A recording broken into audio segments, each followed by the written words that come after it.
Assalamualaikum warahmatullahi wabarakatuh. Waalaikumsalam. Ya, Komisi Pemilihan Umum atau KPU telah merilis tanggal pelaksanaan pemilihan kepala daerah atau Pilkada 2024.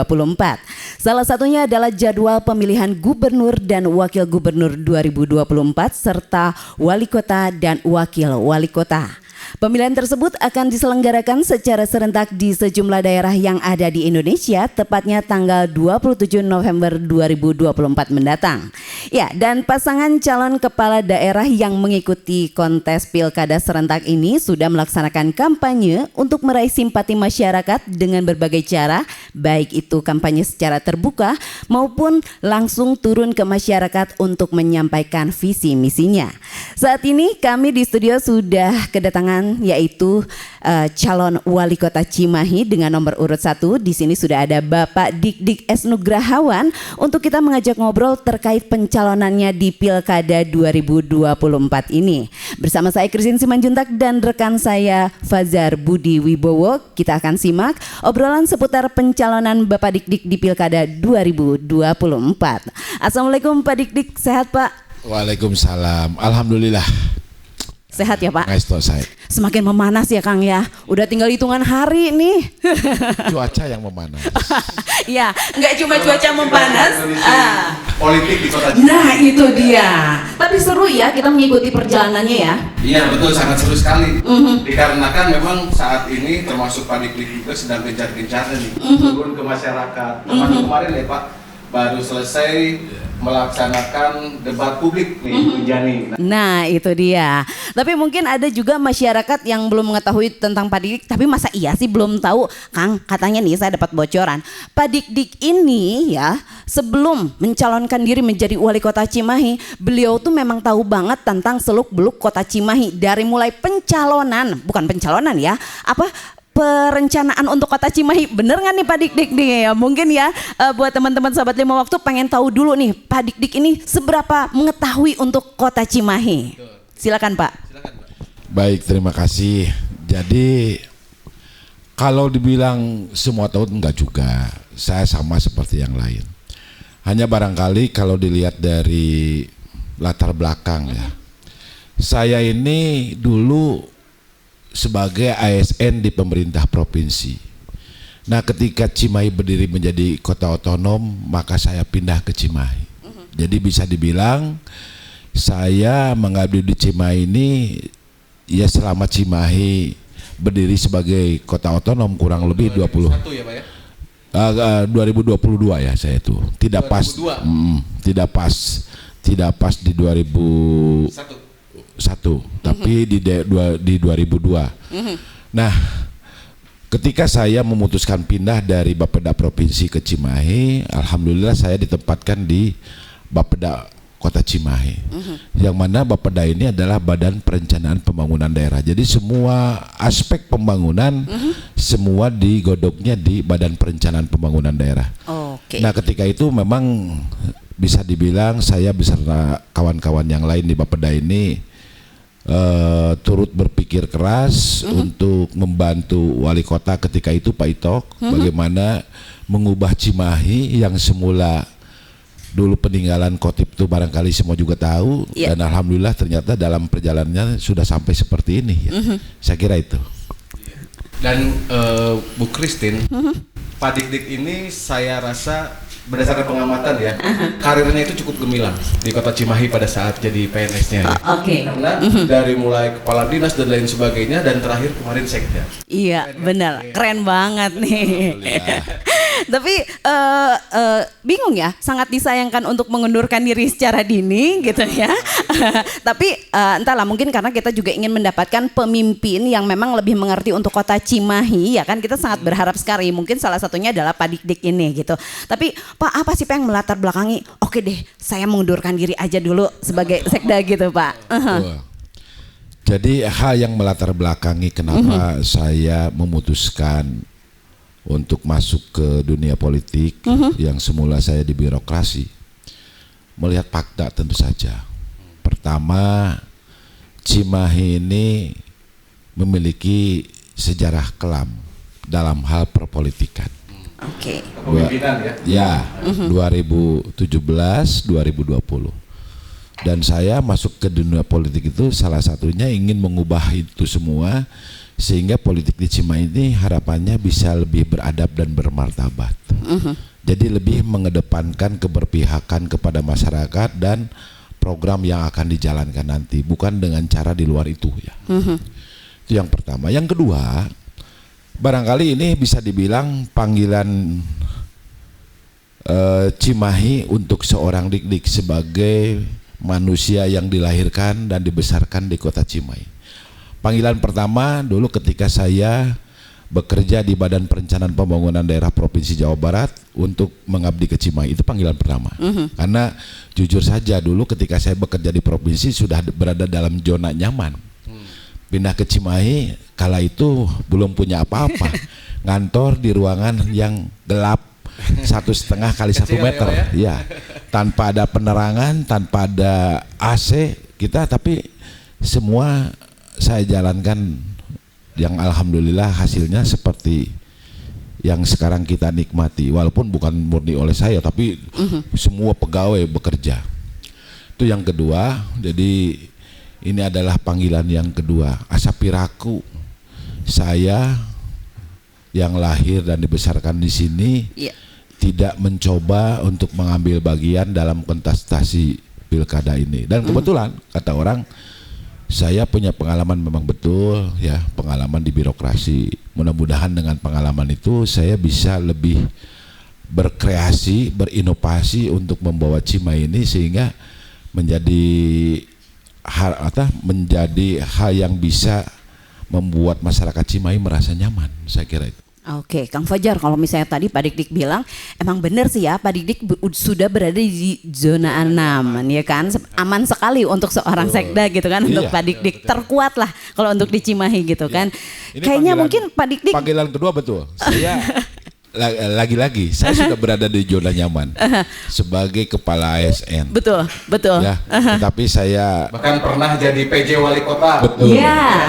Menjabat sebagai penjabat wali kota. Tapi itu saya lepaskan dengan harapan keputusan ini bisa menghasilkan kebaikan. Ya, harapannya masyarakat Cimahi ke depan bisa merasakan perubahan yang lebih baik. Ya, saya katakan dalam beberapa kesempatan, mari kita bangun Cimahi ini sehingga bisa nyogemakeun urang sararea. Nah itu barangkali. Oke, tantangan lain Pak, selain politik yang mungkin membuat Bapak menjadi resah, apalagi nih tantangan untuk kota Cimahi? Jadi Cimahi ini tantangannya beda dengan daerah yang lain. Daerah yang lain berdiri dikala wilayahnya belum sebagian besar terbangun. Cimahi sudah sebagian besar terbangun. Nah dalam kondisi yang demikian tentu kompleksitas masalah menjadi sangat tinggi. Nah ini yang harus kita benahi. Banyak yang harus kita kerjakan. Entah itu menyangkut kekumuhan, menyangkut infrastruktur yang lain, menyangkut sumber daya manusia, kemudian ketenaga kerjaan. Termasuk tingkat pengangguran Pak. Ya, jadi di kota Cimahi kan katanya menurut data ya. Jadi tertinggi di Jawa Barat. Betul. Apakah Bapak punya formulasinya untuk menuntaskan itu? Ya tentu saja. Oh gitu. Jadi saya untuk menyelesaikan persoalan pengangguran di Cimahi ini setidaknya memiliki beberapa langkah. Pertama, saya akan mengoptimalkan potensi yang ada. Maksud saya di Cimahi ini sudah banyak berdiri industri-industri. Orang beraktivitas di sana sampai pada satu titik orang tersebut karena usia kemudian pensiun. Nah, ketika orang keluar dari pekerjaannya karena alasan usia, berarti ada kekosongan. Maka harapan saya penggantinya itu adalah warga Cimahi. Betul kan? Yang kedua, bagaimana kita membenahi Cimahi ini sehingga banyak pihak tertarik untuk berinvestasi di Cimahi dengan investor ya. Investor datang berinvestasi. Nah, investasi ini bisa membuka kesempatan kerja. Kenapa? Karena sebuah investasi berdiri bukan hanya dilihat dari investasi itu, tetapi harapannya bisa menjadi bangkitan atau menjadi pemicu bagi terjadinya bangkitan ekonomi yang lain di sekelilingnya. Itu yang kedua. Yang ketiga, kita kuatkan kualitas sumber daya manusia. Kita dorong sehingga setiap potensi yang ada di masyarakat Cimahi ini bisa tergali dengan baik, sehingga itu kemudian memungkinkan setiap orang untuk menjadi wirausahawan baru dengan keahliannya itu. Yang keempat, dengan pemikiran konsep ekspansi tenaga kerja. Bagaimana kita siapkan tenaga kerja yang ada di Cimahi ini sehingga memiliki kualifikasi yang cukup baik sehingga mereka bisa bersaing di daerah lain, bahkan bisa bersaing di luar negeri. Kenapa saya di dalam program kerjanya mencantumkan salah satunya bahwa kita perlu mendirikan yang namanya balai latihan kerja. Itu untuk mempersiapkan kualitas tenaga kerja kita. Betul. Sehingga mereka memiliki kompetitif yang tinggi. Iya, bagus sekali itu ya. Jadi untuk meningkatkan kualitas SDM di Kota Cimahi gitu kan ya, seperti itu Kang. Tadi ada yang menarik ya. Apa tuh Kang? Yaitu tentang investasi, menarik investasi ya, investasi di kota, investor ke Kota Cimahi. Namun berdasarkan data yang kami miliki Pak, banyak investor di Kota Cimahi yang akan atau diundang untuk berinvestasi di Kota Cimahi ini memiliki berbagai persoalan. Di antaranya adalah satu, alur birokrasi ya terkait perizinan yang memang dianggapnya terlalu sulit. Yang kedua, ya luasan lahan nih, bagaimana mereka bisa membuat sesuatu ketika lahan Kota Cimahi ini ternyata tidak memadai. Nah, yang ketiganya nih, di Cimahi ini banyak regulasi-regulasi yang mengikat. Salah satunya contoh untuk daerah utara ini KBU teh.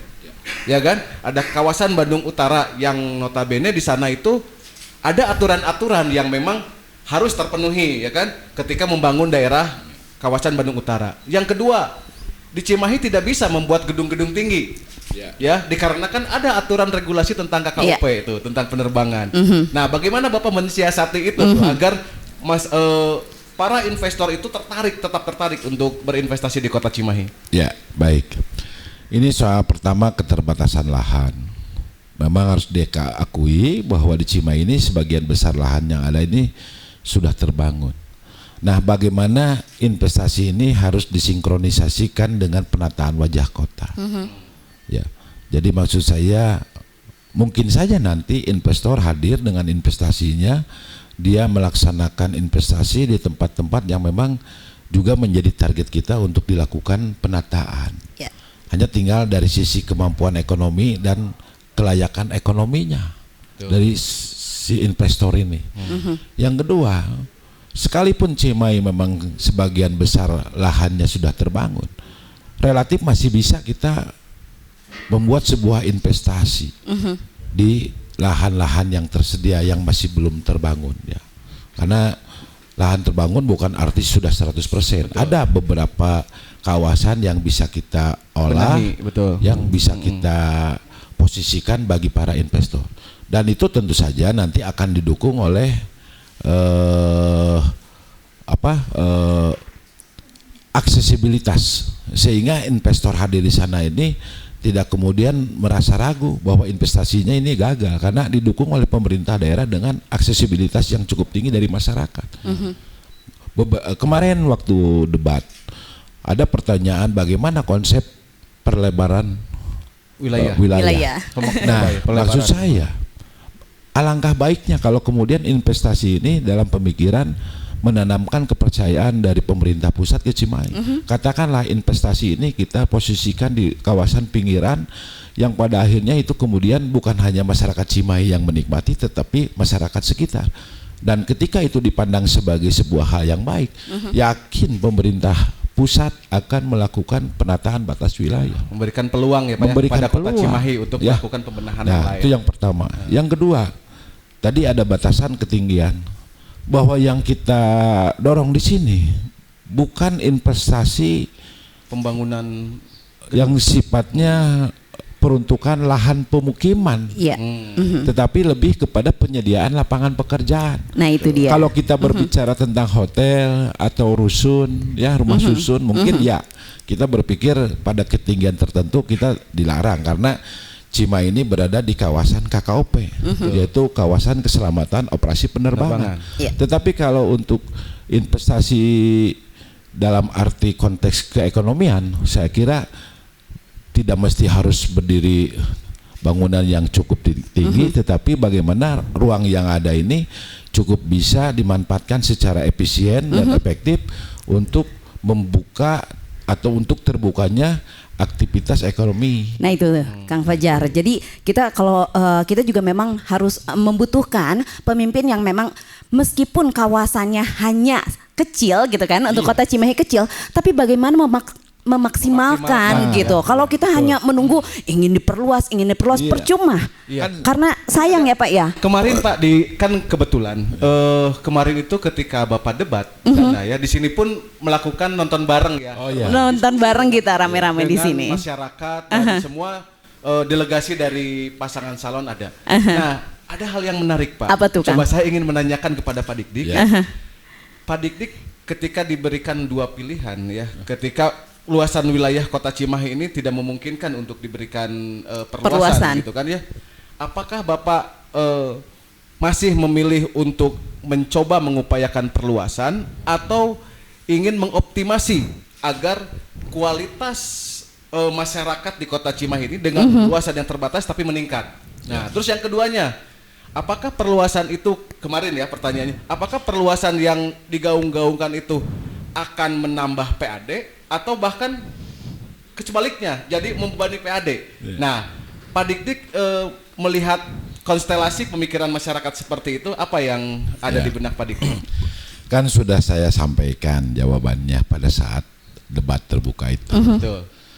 Sebelum kita berpikir tentang perluasan wilayah, maka yang harus kita lakukan adalah bagaimana masyarakat Cimahi ini harus dapat terurus dengan baik. Nah, kualitasnya dulu, Kualitasnya dulu.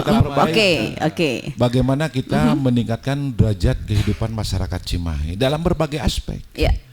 Dan ketika itu sudah bisa lakukan, apalagi sudah merata dengan pengembangan pembangunan wilayah yang merata tersebut, termasuk mungkin nanti di sekitar kawasan pinggiran atau perbatasan, sudah pasti tadi barusan sudah sampaikan, masyarakat di luar Cimahi yang berbatasan itu akan juga turut menikmati layanan yang ada di Cimahi ini.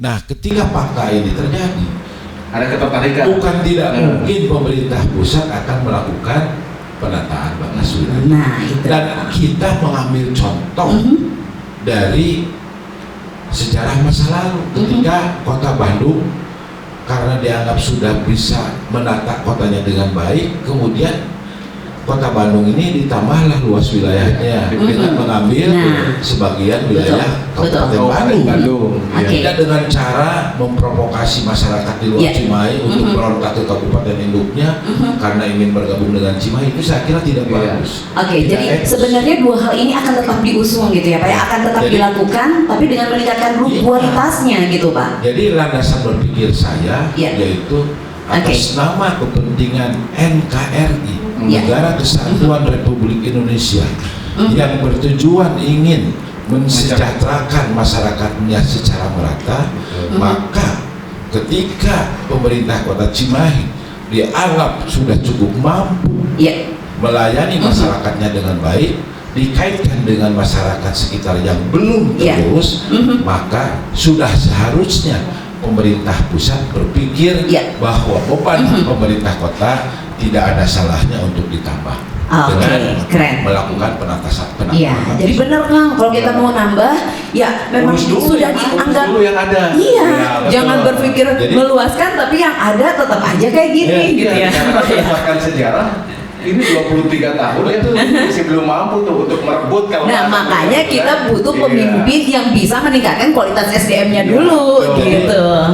Kalau menurut peribahasa Sunda mah ulah ngarawu kusiku. Tah eta gitu ya Kang. Mendingan kita optimalkan dulu karena terus terang saja sampai hari ini persoalan di Cimahi masih banyak. Betul.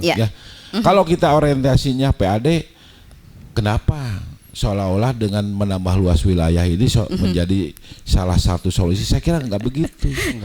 Ya, bagaimana kita meningkatkan PAD banyak cara. Dan saya berprinsip PAD ini tidak dengan menambah beban masyarakat melalui peningkatan tarif pajak, Iya. tidak. Retribusi dan pajak Iya, tidak usah. jadi logika berpikirnya begini, kita tidak akan memperbesar saluran, Iya.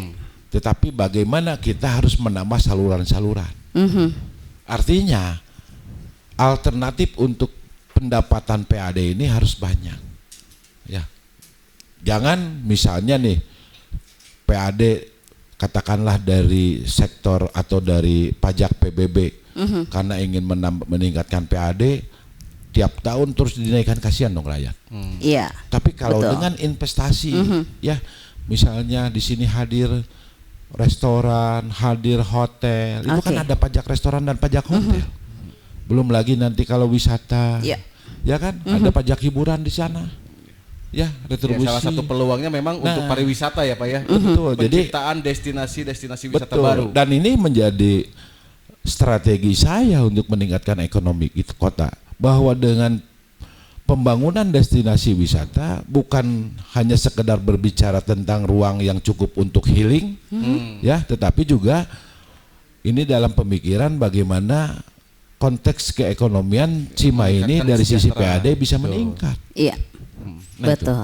Oke, ini berkualitas sekali sih kalau menurut saya, Kang. Tapi Kang Fajar penasaran nggak sih? Kok saya mah penasaran. Kan Visi misi. Padikdik ini diusung oleh partai-partai besar gitu ya, Kang iya, ya. iya, betul, Ini apakah karena sebelumnya menjadi PLT Kota Cimahi atau ada lobby-lobby yang lain nih? Atau jangan-jangan memang sudah dibidik dari lama gitu? Gimana Pak? Entahlah, ya. Tapi yang jelas begini. Dulu ketika saya belum memutuskan masuk ke dunia politik, memang ada beberapa partai yang sudah datang. Awalnya belum ada niat Pak. Tidak Belum, ada niat. belum. Oh, berarti ada yang Berarti membisik Pak ya. memang untuk partai politik yang tergabung dalam koalisi saya ini, mereka ini memiliki semacam pemikiran, visi ke depan, dan mungkin menganggap bahwa saya ini cukup bisa diusung atau didorong. Nah, ketika itu dari partai tersebut memang salah satu menawarkan opsi untuk mengikuti pilkada. Saya sampaikan ketika itu saya masih cukup fokus dalam tugas saya sebagai sekda. Saya ingin mengabdi sebagai ASN dalam posisi sebagai sekda. Saya kira ketika itu masih bisalah membantu Cimahi. Namun dengan obrolan yang terus berlangsung sampai pada keyakinan bahwa betul sekda ini juga mengabdi ya. Tetapi kekuatan kewenangan seorang wali kota betul. ini bisa lebih kuat di dalam menentukan kebijakan untuk membawa Cimahi menjadi lebih baik. Dan memang saya pun menyadari bahwa dalam posisi sebagai sekda ini, karena sekda ini dianggap sebagai bawahan walaupun dalam karir ASN sebagai jabatan tertinggi, tetap saja pada dasarnya harus merujuk kepada apa yang sudah digariskan oleh seorang kepala daerah. Betul. Nah, kalau kita berbicara mengenai kewenangan dari sepanjang wali kota yang sudah pernah ada di Kota Cimahi, apa yang sekiranya belum dilakukan dan akan dilakukan oleh Pak Dikdik, Pak? Yang mungkin selama ini Bapak, kalau saya jadi wali kota Cimahi mah ya gitu. Ya, jadi apa tuh Pak? Yang belum dilakukan gitu ya sama wali kota. Nah, Ya, gitu. sisi kebijakan, Yang berbeda nih penataan. dari wali kota sebelumnya gitu. Ya, betul. Apa tuh Pak? Baik, sebetulnya hampir semua wali kota yang pernah memimpin Cimahi ini sudah melakukan semua urusan yang harus dijalankan oleh pemerintah daerah. Hanya memang ada beberapa catatan yang mendasari di dalam perumusan program-program yang akan saya jalankan nanti ke depan. Ketika itu semua orang atau semua wali kota terdahulu mengatakan bahwa kita perlu untuk meningkatkan kualitas sumber daya manusia. Saya kira semua bersepakat. Sepakat. Ya, tapi berbicara tentang proses. Nah, Ini yang mungkin menurut saya perlu ada trik-trik yang Oke. Terobosan-terobosan. Nah, perlu iya. terobosan-terobosan yang bisa betul-betul menjamin bahwa peningkatan kualitas sumber daya manusia di Cimahi ini meningkat. Berarti yang kemarin-kemarin belum sukses ya Pak untuk meningkatkan SDM warganya. Ya mungkin dalam levelnya sudah lah. Ya saya tidak mengadakan tidak sukses, tetapi kan setiap proses itu ada tahapan ya. Nah, mungkin kalau dibilang dari sekian banyak proses ini, ya sampai dengan wali kota terakhir sudah mencapai sekian persen dan selanjutnya akan saya kembangkan. Nah, itu. Dulu belum ada yang namanya beasiswa untuk kuliah.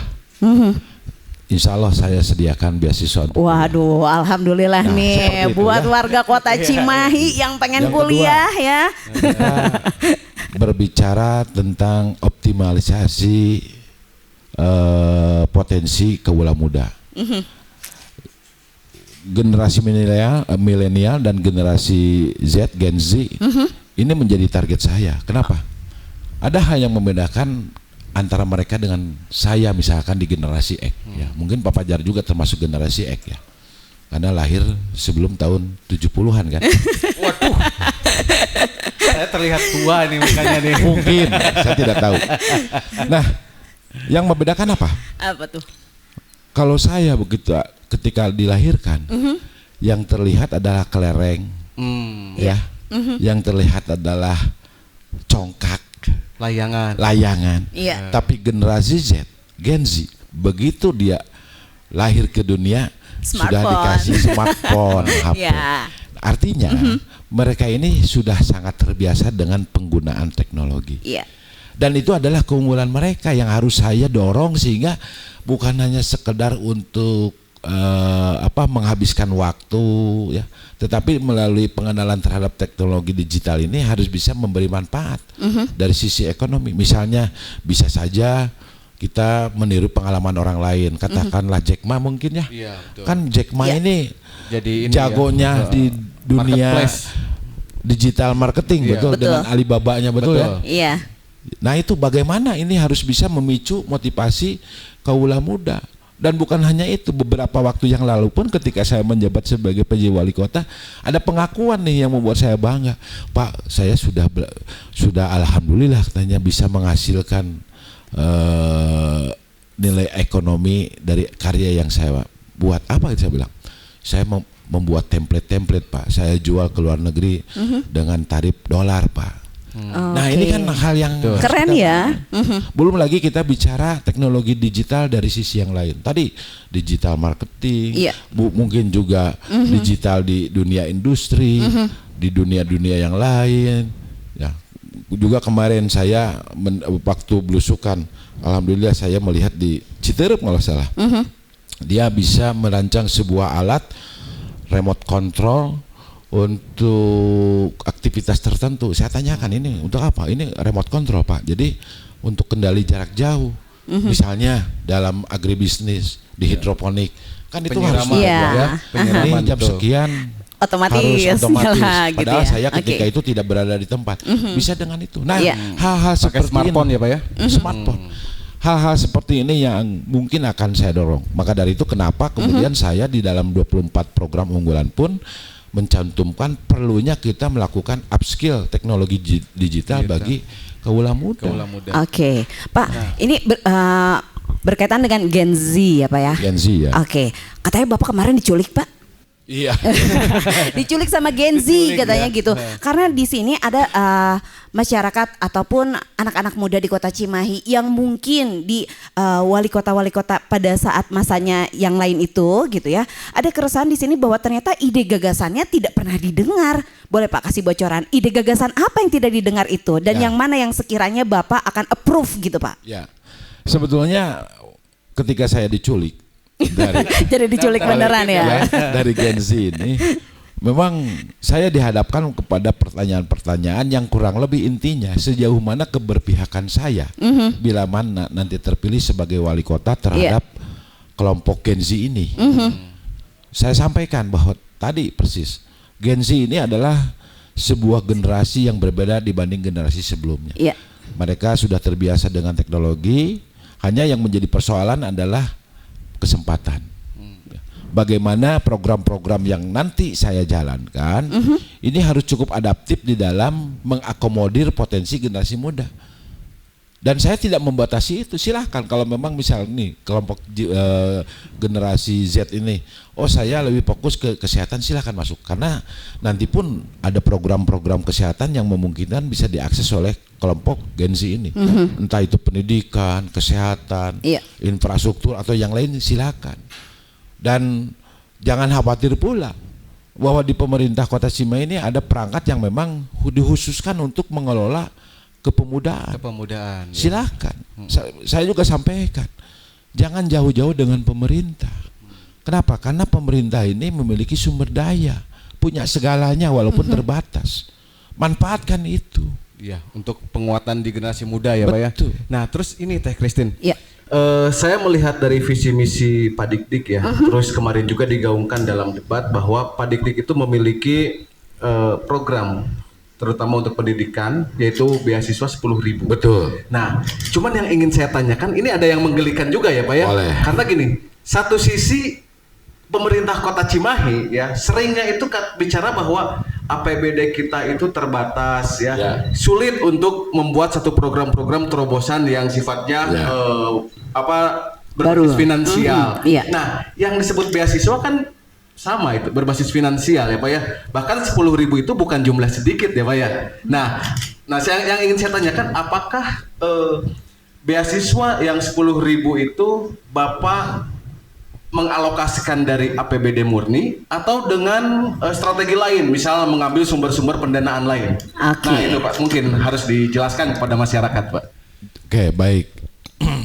Kenapa saya menyediakan beasiswa? Tadi di awal saya sampaikan, wali kota terdahulu selalu mengatakan perlunya kita peningkatan kualitas sumber daya manusia.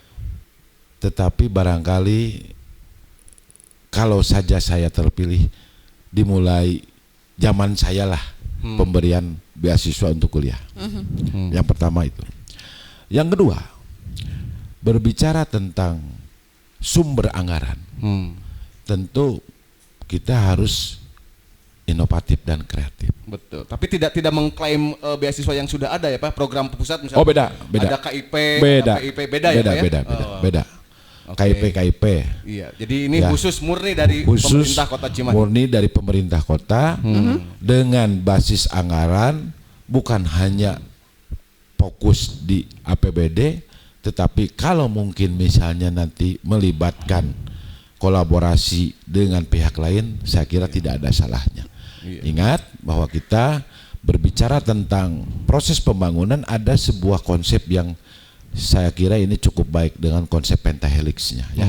Nah kenapa misalkan dari kalangan pengusaha yang melalui CSR-nya tidak dianggap sebagai potensi misalnya? Tapi kan pernah Pak gini, kita itu ada TJSL ya Pak ya? Nah, ada tanggung jawab sosial. Waktu itu pernah ngeluh bahwa TJSL di Kota Cimahi pada saat dikumpulkan 1 tahun hanya 36 juta katanya Pak. Nah itu bagaimana nih strategi Bapak agar para pengusaha di Kota Cimahi itu percaya kepada pemerintah untuk TJSL-nya? Inilah tantangan yang akan saya hadapi. Bagaimana kewenangan-kewenangan yang ada di pemerintah kota ini harus bisa menjamin aktivitas bisnis mereka ini cukup baik. Nah, ketika aktivitas mereka dinilai cukup baik, bahwa ada penekanan dari pemerintah kota kepada para pengusaha ini, silakan Anda berkontribusi untuk membangun Cimahi ini, katakanlah dengan beasiswa pendidikan. Jadi membangun kepercayaannya dulu ya Pak ya? Kita dalam hal ini harus bisa membuka ruang dengan para industrialis, para pengusaha. Kita sodorkan permasalahan kota ini seperti apa adanya. Bagaimana keberadaan usaha-usaha mereka di Cimahi ini harus juga menjadi kontributor untuk menyelesaikan persoalan yang dihadapi sosial, kota. Betul. Bukan hanya dilihat dari sisi keuntungan semata. Mohon maaf, katakanlah di industri, apa sih pendapatan yang diperoleh oleh pemerintah kota selain dari PBB? Nggak ada. Karena mungkin yang menurut data yang saya punya juga bahwa mereka itu bayar pajaknya bahkan tidak di Cimahi katanya kan gitu. Itu menjadi komponen pajak negara. Oh. PPH dan PPN badan industri ini masuk ke negara. Negara ya. Pemerintah kota hanya mendapatkan dari PBB-nya saja. Kecil ya Pak. Ya, mungkin dalam hari ini saya akan mengetuk para pengusaha untuk bisa berpikir tentang lingkungan Cimahi. Betul. Ya, mereka menggunakan fasilitas jalan yang memang dibangun oleh pemerintah Kota Cimahi, yang mana uangnya juga dari rakyat Cimahi barangkali, itu harus kita sadarkan, ya. Nah, itu kalau berbicara dengan CSR. Kita juga bisa memanfaatkan sumber-sumber yang lainnya. Ya, katakanlah di Cimahi ini kita melakukan pengembangan perguruan tinggi. Biasanya perguruan tinggi ini juga menyediakan beasiswa. Iya. Ya, kenapa betul. kita tidak koordinasikan, kita atur bersama. Ya. Nah. Ya, selain juga dari APBD, insya Allah betul. dari APBD Dan pun kalau akan menurut mengalokasikan. Bapak, ini sedikit ya, karena memang ini banyak sekali. Satu program itu adalah program yang seksi. Iya. Program beasiswa itu seksi. Betul. Dan bisa meraih interesting masyarakat untuk Betul, memilih betul. Padikdik. Ya. Tetapi ya yang harus dibuka juga kepada masyarakat, apakah Bapak sudah mengalokasikan misalnya itu beasiswa untuk tingkat sekolah tinggi ya itu berapa? Terus untuk menengah atas berapa? Sebentar kan menengah atas itu tanggung jawab provinsi. Yeah. Tapi akan tetap diberikan beasiswa. Yeah. Nah, terus yang ketiganya alokasi-alokasi itu realistis tidak dengan beban APBD yang ada di Kota Ya. Cimahi. Nah, itu mungkin. Iya Pak, Jadi soalnya ini kita semua sudah dihitung. Bahwa 10.000 ini sudah melalui perhitungan. Oke. Ya, jadi tidak dalam Itu konteks. saya tegaskan di luar KIP ya Pak ya. Di luar KIP. Oke. Tidak di luar. Tidak termasuk KIP maksudnya. Ya, tidak termasuk KIP, betul. Jadi insya Allah ini adalah suatu program yang cukup rasional dan kami sudah menghitung. Kalau ditanya besaran, jangan sekarang lah. Ya. Saya sudah hitung dulu ya Pak ya. Sudah. Oh sudah dihitung. sudah, Tapi saya sudah tidak dihitung. kira belum dihitung. Saya Udah. tidak mau buka dulu angkanya. Oke. ya, oke. Tapi Karena Kang Fajar, bisa saya sih bisa jadi nanti pihak sebelah nih nanti ngintip-ngintip. dinaikin. Oke. Oke. Iya dong. Tapi Kang Fajar saya sih percaya soalnya kalau Padikdik itu memang sudah dari dulu dari zaman di provinsi sudah dengan data itu udah pasti ya Pak ya. Iya. Sudah memang Bapeda bergelut ya. dengan angka-angka dan pemikiran. Kalau orang-orang Bapeda kan pemikir semua gitu ya Pak ya. Betul. Orang bilang kalau masuk ke Bapeda katanya Pusing. bukan orang sembarangan, artinya memang Betul. orang-orang yang sudah terseleksi Nah untuk itu masuk ke Bapeda. karena semuanya orang pemikir katanya gitu Iya. ya Pak ya. Oke, jadi Otak rada anehnya dengan orang Bapeda. oke, Kang, ada apa lagi nih dari Kang Fajar mungkin dari bisikan teman-teman di luar sana yang pengen menyuarakan kepada seorang calon wali kota Kang? Ini ada ya kebetulan Kang Bubun dan kawan-kawan semua nih yang ada di sini Iya. kebetulan ya ada WhatsApp tadi. Apa, Karena Kang? kami dengan Kang Bubun sepakat bahwa membuka link untuk diskusi atau pertanyaan-pertanyaan. Oke. Kang, ini ada aspirasi nih dari anggota dari kawan-kawan Ormas dan LSM. Oke. Yang selama ini nah, Ormas dan LSM itu tidak memiliki dana hibah. Oke. Seperti halnya di kabupaten dan kota lain. Ya. Hanya beberapa sajalah organisasi yang memang sudah diberikan dana hibah. Tetapi untuk Ormas dan LSM tidak ada. Nah sepertinya Pak, Ormas dan LSM itu udah lumbung suara juga Pak, harus diperhatikan gitu. Apakah Bapak bisa mengakomodir aspirasi itu? Sehingga mereka itu ada, wah bener ya Pak Dik-Dik membela kepentingan dari masyarakat yang notabene aktivis-aktivis di kota Cimahi. Sebetulnya ini kembali lagi kepada keseimbangan anggaran di internal pemerintah kota. Ya kalau bisa pemerintah kota ini seharusnya bisa memenuhi harapan semua pihak. Ya, artinya tidak ada yang terlewat, termasuk LSM dan Ormas. Ya. Dan betul barusan disampaikan oleh Kang Fajar, kenapa pemerintah kota Cimahi ini tidak concern untuk bisa lebih fokus di dalam membina atau belum optimal di dalam membina keormasan dan LSM ya. Nah sebetulnya tidak demikian, karena pertama yang harus kita pahami dalam sistem tata kelola keuangan daerah, terutama dalam hal pemanfaatan dana hibah, bahwa dana hibah ini adalah sesuatu yang dibatasi. Pertama itu. Yang kedua, sifatnya tidak berlangsung secara terus-menerus. Iya, betul. Yang ketiga, LSM dan ormas di Cimahi ini berapa banyak? Ratusan ya, Pak. Ratusan. Tapi bisa dipilah, Pak, mana yang aktif, mana yang Nah, tidak. itu dia. Ini kan kita bicara data ya. Artinya Iya, betul. yang tercatat di Badan Kesbangpol memang jumlahnya sampai ratusan. Sampai 400-an lebih. Banyak Ya, juga inilah ya. yang yang juga harus dikaji oleh pemerintah daerah. Karena ketika pemerintah daerah merumuskan sebuah kebijakan yang berimplikasi kepada anggaran, maka tentu saja itu menjadi sesuatu yang harus dipertanggungjawabkan. Betul. Bayangkan, Iya, betul. kalau LSM yang administratif ya, hanya Pak. isinya 2 orang, Iya. kemudian mendapatkan anggaran hanya betul. karena tidak selektif, tidak diverifikasi oleh pemerintah kota, apakah itu menjadi yang salah? Betul. Bisa jadi itu salah. Iya, berarti Sebetulnya peluang untuk mendapatkan dana hibah masih terbuka ya. Masih, hanya Ya memang mudah-mudahan akang-akang nih ya yang menanyakan tadi tertibkan administrasi. Nah, sehingga itu. ormas LSM-nya bisa Betul. terverifikasi dengan baik ya Pak ya. Dan yang terpenting track record ya. Nah, itu. betul. Jadi maksud saya itu betul. begini. Ini katanya lembaga swadaya masyarakat. Tetapi di dalam aktivitasnya tidak pernah memperlihatkan keswadayaan. Iya. Tidak pernah pula keberpihakan kepada masyarakat. Ya ini kan menjadi sesuatu yang harus dipertanyakan. Jadi tanda tanya gitu ya, Iya. Pak ya. Betul. berarti harus konsisten juga ya, Pak ya. Betul. Nah itu barangkali. Tapi insya Allah lah. Ya kalau bisa pemerintah kota, ini saya bilang tadi, bisa memenuhi semua warga kota. Ya dengan catatan anggarannya cukup mampu. Iya. Ya kalau kita punya anggaran seperti DKI Jakarta ya, Iya. dan kondisinya jika Cimahi jika nama semua sejahtera lah, ya, sampai puluhan triliun gitu ya. Iya, Nah, ini, iya. Pak, sedikit mungkin ada Boleh, pertanyaan lanjut, lagi ya, Pak, ya? Nggak lanjut, apa-apa, lanjut, Kang nggak Gun. apa-apa. Nah, iya, jadi di sini nih di kota Cimahi ini kebetulan mungkin dari aktivis lingkungan ya Pak, Iya. karena di Cimahi juga ada perubahan iklim dan masalah lingkungan menjadi isu global katanya ya, yang sangat penting. Nah, bagaimana Bapak akan mendorong masyarakat untuk lebih peduli terhadap lingkungan dan menerapkan gaya hidup yang berkelanjutan? Nah, jadi sebetulnya ini bicara masalah bagaimana Bapak bisa merubah budaya ya Pak ya, budaya masyarakat untuk bagaimana mereka care terhadap lingkungan. Iya. Jadi satu hal yang akan saya tanamkan kepada masyarakat adalah dalam hal pemanfaatan lahan.